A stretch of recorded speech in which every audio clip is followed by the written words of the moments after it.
Hello students, कैसे हैं आप। आशा है आप सभी घर पर स्वस्थ होंगे और सही होंगे। बच्चों, जो भी कार्य आपको यूट्यूब चैनल के माध्यम से व व्हाट्सएप ग्रुप के माध्यम से समझाया व कराया जा रहा है, उसको आप सभी अच्छे से समझते रहें और नोटबुक में अपना कार्य अवश्य ही करते रहें, क्योंकि आप सभी अच्छे से जानते हैं कि 10th क्लास का जो सिलेबस है वो टाइम से पूरा करना होता है।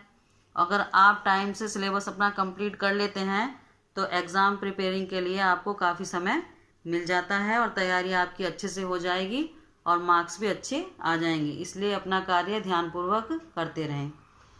आज मैं आपको आपकी स्थितिज पुस्तक से काव्य खंड में चैप्टर 2 राम लक्ष्मण परशुराम संवाद, इसके बारे में समझाने जा रही हूँ। चैप्टर काफ़ी लॉन्ग है, इसमें 6 काव्यांश दिए हुए हैं। आज मैं आपको 3 काव्यांश के बारे में ही समझाऊंगी।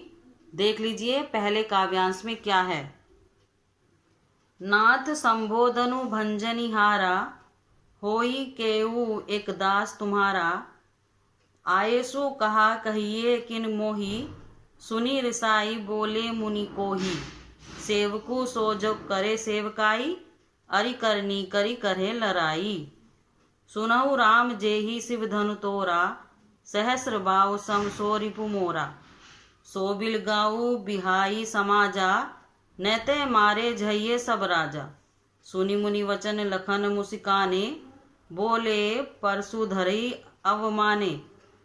बहु धनु तोरी लरिकाई, कबून असी रिस किनी गोसाई। एही धनु पर ममता के हेतु, सुनि रिसाई कै भृगु कुल केतु। रेनर बालक काल बस बोलत तोहि न संभार, धनुई सम त्रिपुरारी धनु विदित सकल संसार। बच्चों, यहाँ पर आप जानते हैं किस घटना का वर्णन किया गया है।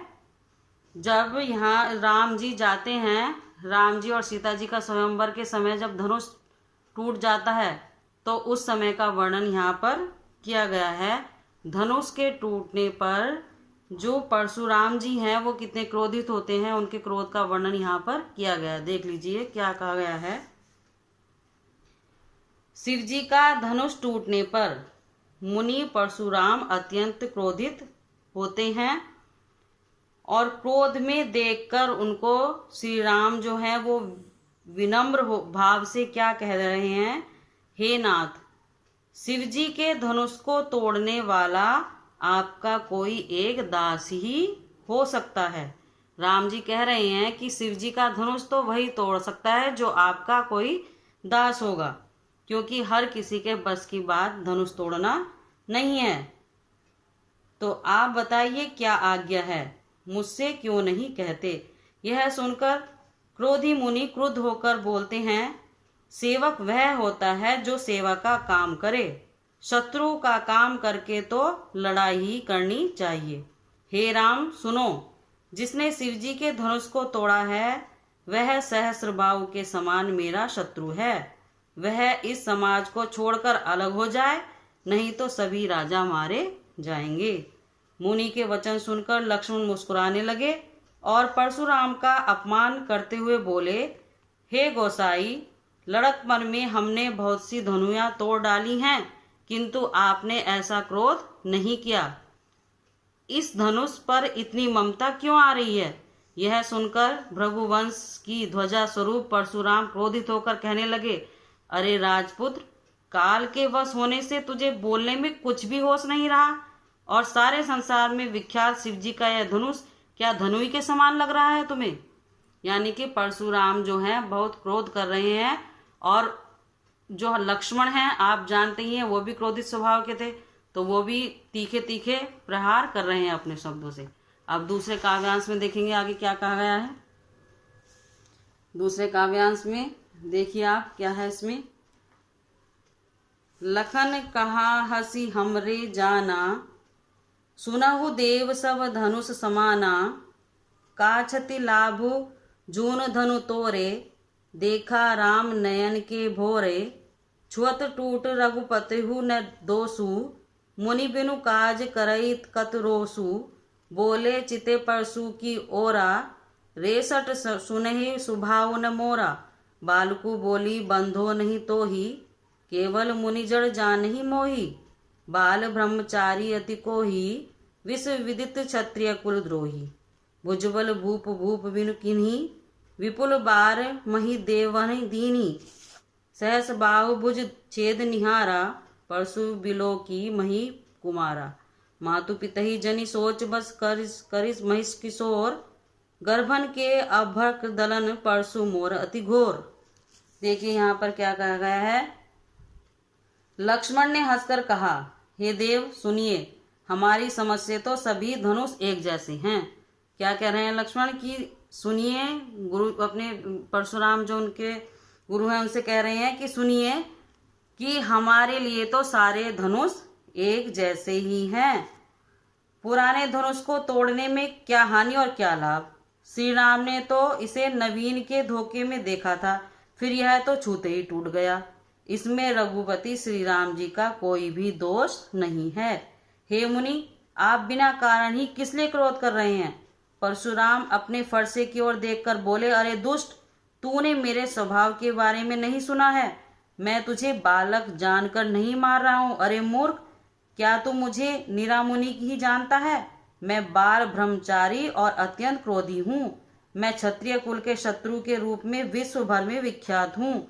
अपनी भुजाओं के बल से मैंने पृथ्वी को राजाओं से रहित कर दिया है और बहुत बार उसे ब्राह्मणों को दे डाला। हे राजकुमार, सहस्र बाहु की भुजाओं को काटने वाले मेरे इस फरसे को देख। अरे राजा के बालक, तू अपने माता पिता को सोच के वश में न कर। मेरा फरसा बड़ा भयानक है, यह गर्भों के बच्चों का भी नाश करने वाला है। यानी कि जो परशुराम हैं और लक्ष्मण हैं, उनका यहाँ दोनों का क्या हो रहा है, संवाद हो रहा है और दोनों जो हैं अपनी बातों से एक दूसरे पर प्रहार कर रहे हैं। अब आगे देख लीजिए तीसरे काव्यांश में क्या बताया गया है। बिहसी लखनु बोले मृदुबानी, अहो मुनुसु महाबटमानी। पुनि पुनि मोही देखाव कुठारू, चहत उड़ावन फूकी पहारू। इहा कुंभड़ बतिया को नाही, जे तर्जनी देखी मरी जाही। देखी कुठारू सरासन बाना, मैं कछु कहा सहित अभिमाना। भृगुसुत समझू जनेऊ बिलोक की, जो कछु कहे सहोरी सुरो की। सुर मही सुर हरिजन अरुगाई, हमरे कुल इन्हीं पर न सुराई। बधे पापू अपकीर्ति हारे, मारतु पा परिये तुम्हारे। कोटि कुलिस सम बचनु तुम्हारा, व्यर्थ धरऊ धनु बान कुठारा।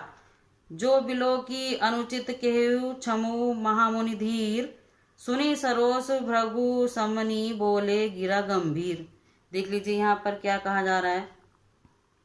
लक्ष्मण हंसकर मधुर वाणी से बोल रहे हैं, अहो मुनीश्वर, तो अपने आप को बड़ा भारी योद्धा समझते हो।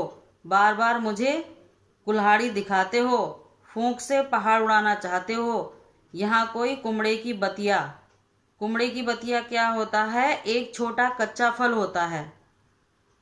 तो वो क्या कह रहे हैं कि यहाँ पर कोई कुमड़े की बतिया नहीं है जो तर्जनी उंगली को दिखाते ही मर जाता है। कुठार और धनुष बाण देखकर ही मैंने कुछ अभिमान सहित कहा था। भृगुवंशी समझकर और यज्ञोपवीत देखकर तो जो कुछ आप कहते हैं उसे मैं क्रोध रोककर सह लेता हूँ। देवता, ब्राह्मण, भगवान के भक्त और गाय, इन पर हमारे कुल में वीरता नहीं दिखाई जाती। लक्ष्मण कह रहे हैं कि हम लोग ब्राह्मण, भगवान के भक्त और गाय, इन सब पर हम अपनी वीरता नहीं दिखाते हैं, क्योंकि इन्हें मारने से पाप लगता है और इनसे हार जाने पर अपयश मिलता है। इसलिए आप मारे तो भी आपके पैर ही पड़ना चाहिए। आपका एक एक वचन ही करोड़ों वज्रों के समान है। धनुष, बाण और कुठार तो आप व्यर्थ ही धारण करते हैं। इन्हें अर्थात धनुष, बाण और कुठार को देखकर मैंने कुछ अनुचित कहा हो तो उसे हे धीर महामुनि क्षमा कीजिए। यह सुनकर भृगुवंश मणि परशुराम क्रोध के साथ गंभीर वाणी से बोले। ये आपके 3 काव्यांश कंप्लीट हो चुके हैं। अब आगे जो 3 रह रहे हैं उसको हम आगे समझा देंगे नेक्स्ट वीडियो में। और इससे जो संबंधित क्वेश्चन आंसर है वो आपको व्हाट्सएप ग्रुप में सेंड कर देंगे। आप सभी क्वेश्चन आंसर ध्यान पूर्वक अपनी नोटबुक में अवश्य ही करते रहें। धन्यवाद।